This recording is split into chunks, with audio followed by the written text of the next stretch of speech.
Il était une fois, dans une grande ville de France, très polluée, un petit clown qui s'appelait Patoche. Patoche était devenu clown un peu par obligation, parce qu'en fait, c'était un enfant qui était médiocre à l'école, qui était toujours rêveur, qui, quand il était assis sur le banc de sa classe, regardait la forme des nuages plutôt que d'écouter ses professeurs. Alors, évidemment, quand on passe son temps à regarder la forme des nuages, ce qui est tout à fait intéressant parce que ça fait travailler l'imagination, eh bien, on n'écoute pas forcément ce que dit le professeur. Alors, Patoche avait de mauvaises notes. Et Patoche, pour essayer d'être un peu plus populaire, s'était mis à faire le clown. Il faisait rire la classe, toute la classe. Il racontait des histoires drôles, subtiles, intelligente, car même si Patoche avait des mauvaises notes, c'était un brillant enfant. Il était très brillant, il avait beaucoup d'imagination, une grande intelligence, mais il s'ennuyait beaucoup à l'école et c'est pour ça qu'il regardait les nuages en rêvant d'être sur un nuage et de voyager. Une fois, il voyait un nuage en forme de girafe et il pensait qu'il gambadait dessus et qu'il allait jusqu'en Afrique. Une autre fois, il vit un dinosaure et il s'imagina remonter dans les temps préhistoriques où il y avait encore des dinosaures, mais pas d'êtres humains. Enfin bref, Patoche était un très intelligent petit garçon, mais il ne travaillait pas et du coup, il faisait le clown à l'école pour que ses camarades soient gentils avec lui. Parce que c'est pas toujours le cas. Des fois, quand on est mauvais à l'école, on se moque de vous. Alors, en faisant un peu le clown, on devient un peu plus populaire. Et donc, Patoche, un jour, décida de faire une blague à son professeur. Il vit sur le tableau de la classe un énorme nuage, enfin il l'écrivit pas, il le dessina, un énorme nuage, et à l'intérieur du nuage, il dessina la tête de son professeur. C'était une gentille caricature, c'était pas méchant du tout, c'était très gentil. Il y avait le professeur qui était là, avec des livres, qui lisait ses livres autour des nuages, et c'était vraiment gentil. Mais quand le professeur vit cela, il entra dans une fureur folle, et comme Patoche était pas, hypocrite, hein, il avait signé Patoche. Et tout ça, c'était pour faire rire la classe à la suite d'un pari qu'il avait fait avec une petite camarade. Mais quand le prof vit sa caricature, comme c'était un prof sévère, pas drôle, sans humour, un prof vraiment antipathique, qui par ailleurs était antipathique envers tout le monde, il dit « Patoche, je vais te le faire payer !» Et Patoche lui répondit « Vous voulez ma carte de crédit ?» Certes, c'était un peu osé, mais à la suite de ça, le professeur fut dans un tel état d'énervement qu'il renvoya Patoche chez le proviseur, tandis que ses camarades disaient « Eh monsieur, touchez pas à Patoche, touche pas à Patoche, Patoche, on touche pas à Patoche !» Mais trop tard, Patoche fut convoqué chez le proviseur qui décida de sa... Dans le monde du travail, on dit mise à pied, mais en fait, dans le monde des collèges et des lycées, on dit, voyons, enfin bref, il fut renvoyé pendant 3 jours. Pendant 3 jours, donc, Patoche n'alla pas à l'école, au collège, et d'ailleurs, il était très content, parce que comme ça, il pouvait aller se promener en ville, et dans sa ville très polluée, venait juste d'arriver un cirque.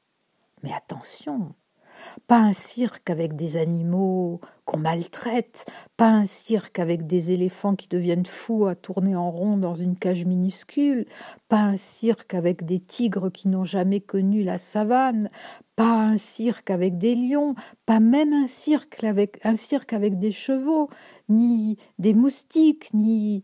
Non, un vrai cirque avec toute sa noblesse, c'est-à-dire qu'il y avait des acrobates, il y avait des magiciens, il y avait des danseuses, il y avait des jongleurs, il y avait des sauts périlleux, il y avait des choses absolument extraordinaires qui demandaient des heures et des heures et des heures de travail. Et puis, il y avait aussi un clown magnifique, un clown que Patoche observait du matin au soir par un petit trou dans la voilure qui entourait le cirque. Il restait là toute la journée. Il regardait les numéros sans faire de bruit, sans gêner personne, et surtout il admirait le clown.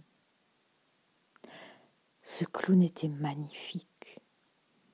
Il ne parlait pas, parce que figurez-vous que c'était un clown étranger. C'était un clown irlandais, parce que c'était un cirque irlandais. Et tout se passait dans les mimiques, dans les gestes, dans les accessoires, dans les objets. Et tout seul dans son coin, Patoche riait.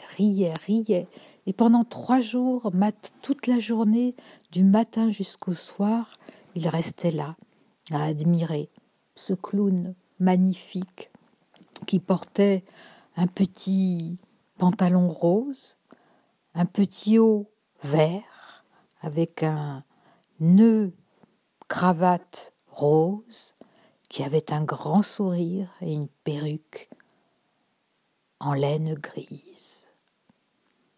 Alors Patoche tomba amoureux fou de ce cirque, parce que je ne vous ai pas dit, mais ce cirque n'était pas animé par des personnes humaines, c'était un cirque autogéré par des animaux fantastiques.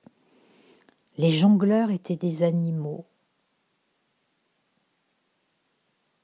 mais pas des animaux...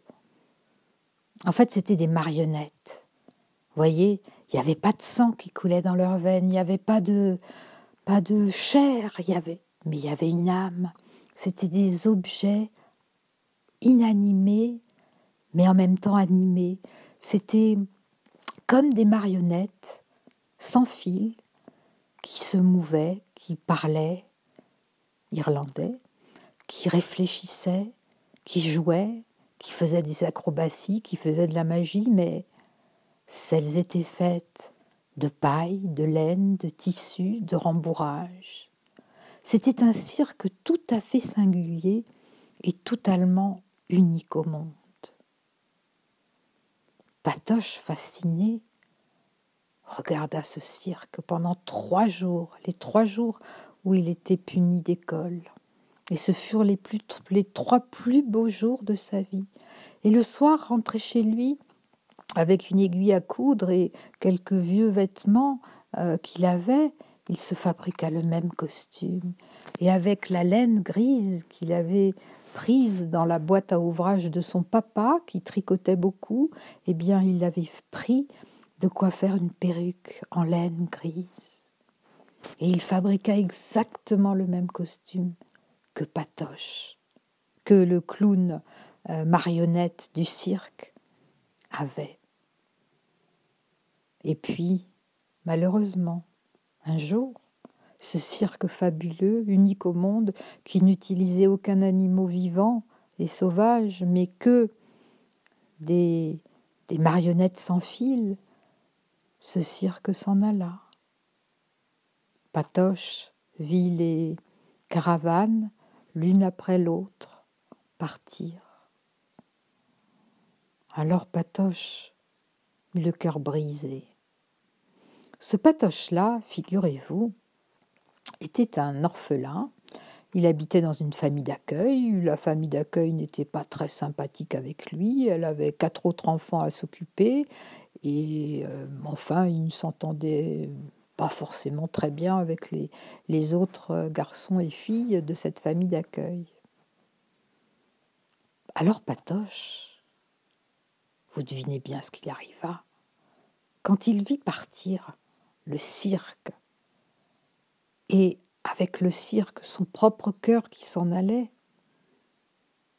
il se dit c'est pas possible, ces marionnettes-là, ces gens-là, ils sont comme moi. Dans les nuages, il voit des girafes et des dinosaures. Et moi je veux vivre avec des gens qui voient dans les nuages des dinosaures et des girafes. C'est ça ma réalité. Et je n'en veux pas d'autre.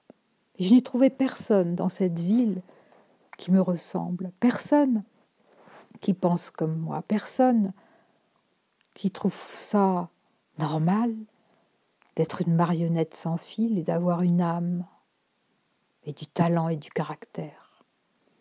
Alors, juste au moment où la dernière caravane s'apprêtait à quitter le rond-point, parce que le feu rouge venait de passer au vert, d'un bond, Patoche sauta sur la petite échelle accrochée derrière la caravane, un peu comme il y a des échelles derrière les camping-cars, et il s'accrocha, et il s'accrocha, et pendant des kilomètres et des kilomètres, ses petites mains frigorifiées accrochées aux barreaux. Puis ce fut l'heure de la pause, à midi. La caravane s'ouvrit. Toute une petite famille de marionnettes sans fil sortit pour déjeuner, parce que, mais oui, les marionnettes sans fil déjeunent, elles aussi, fish and chips, irlandais, ou anglais, britannique. Et notre petit Patoche en profita pour se glisser à l'intérieur de la caravane et trouver un petit nid douillet où il pourrait passer le reste du voyage jusqu'à ce qu'il soit trop tard pour qu'on le découvre et qu'on le ramène. Et c'est ainsi que Patoche devint un voyageur anonyme, un passager clandestin. Pendant 3 semaines, tous les soirs, le cirque s'arrêtait dans des toutes petites villes, dans des minuscules villages, ou des grandes villes, ou même à Paris. Il y avait parfois du monde, parfois presque personne, parfois c'était tellement complet qu'on refusait du monde. Et tous les soirs, Patoche sortait de sa cachette et allait regarder le cirque. Il connaissait par cœur tout. Un jour, enfin, ce fut la fin de la tournée. Patoche se recroquevilla encore plus caché tout au fond de son coffre. C'était le coffre de magie qu'il avait choisi comme cachette dans la caravane, parce que le cirque repartait dans son pays, l'Irlande, et Patoche n'avait qu'une peur, c'est qu'on l'oublie sur le bord de la rive, c'est que les douanes l'empêchent de passer, c'est que, passager clandestin, on le découvre juste avant d'embarquer dans le ferry qui reliait la France à l'Irlande. Alors, il s'enferma dans la boîte, le coffre à magie, avec beaucoup de chips, beaucoup de bounty, beaucoup de chocolat et beaucoup d'ice tea. Et le voyage commença. Heureusement, comme c'était un coffre de magie magique, il n'y avait aucun problème pour respirer. Et Ainsi, la caravane et toutes les autres caravanes montèrent sur le ferry qui reliait l'Irlande. Et ce fut un long voyage et, une fois arrivés en Irlande, toute la troupe se remit en route pour arriver jusqu'à Athlone. Athlone est une ville au centre de l'Irlande. C'est une très jolie ville avec beaucoup de culture. Oui, je suis allée voir sur Wikipédia, Charlotte, ce que c'était que cette ville d'Athlone. Mais je n'en sais guère plus, sinon que c'est une ville culturellement très intéressante. Charlotte, il faut que je vous le dise, c'est la future maman de Patoche. Mais Patoche ne le sait pas encore. Et donc, au bout de quelques jours, Patoche et toute la troupe arriva à Athlone, dans le centre de l'Irlande. Et là, ce fut la toute dernière représentation que donna le cirque avant les grands froids de l'hiver. Parce que l'hiver, le cirque ne travaillait pas. Pendant 4 mois, il se reposait au vent salé des neiges. Vent salé, la la la la la la la la la la la la la la la la dans le désert du Connemara. Enfin bref, pendant 4 mois d'hiver, le cirque de marionnettes sans fil, ne travaillait pas. Et ils donnaient toujours leur dernière représentation à Athlone. Mais ce soir-là, catastrophe. La ville au grand complet était là. Il y avait plusieurs centaines d'habitants qui étaient là. C'était un chapiteau absolument gigantesque. Mais ce soir-là, 1 heure avant la représentation, affolées, les marionnettes apprirent que leur clown était malade. Il avait mangé du poisson avarié sur le bateau et il était dans l'incapacité totale, absolue et infinie, oui, la capacité totale, absolue et infinie de faire sa représentation. Alors, une petite marionnette qui donnait la réplique à Patoche, enfin non, pas à Patoche, au clown, la petite fille qui donnait la réplique au clown malade se mit à pleurer. Elle avait tellement espéré pouvoir jouer devant toute sa ville entière, donner la réplique à ce clown vénéré, parce qu'elle était bien jeune, cette petite, elle s'appelait Charlotte, et elle se désespérait, parce qu'elle faisait apprentissage de clown, et c'était sa première saison dans ce cirque, sa première saison, et elle aurait tellement voulu briller tous les soirs. Durant la longue tournée, elle avait donné la réplique au clown, elle adorait ce qu'elle faisait, et ce soir-là, elle aurait voulu briller plus que tout au monde pour jouer devant ses parents, ses cousins. Ils étaient nombreux, les McCarthy, les McDonaghy, les William Kelly, tous les Irlandais d'Athlone, qui étaient presque tous de sa famille, parce que beaucoup d'Irlandais ont beaucoup de gènes en commun. Et bref, la petite Charlotte désespérait en voyant que son numéro allait être supprimé à cause de la maladie du clown. C'est alors que Patoche, notre gentil petit Patoche, brillant et qui s'était enfui de France, s'approcha de la petite fille. La petite Charlotte sursauta, parce que Patoche avait exactement le même costume que son clown à elle. Il lui sourit.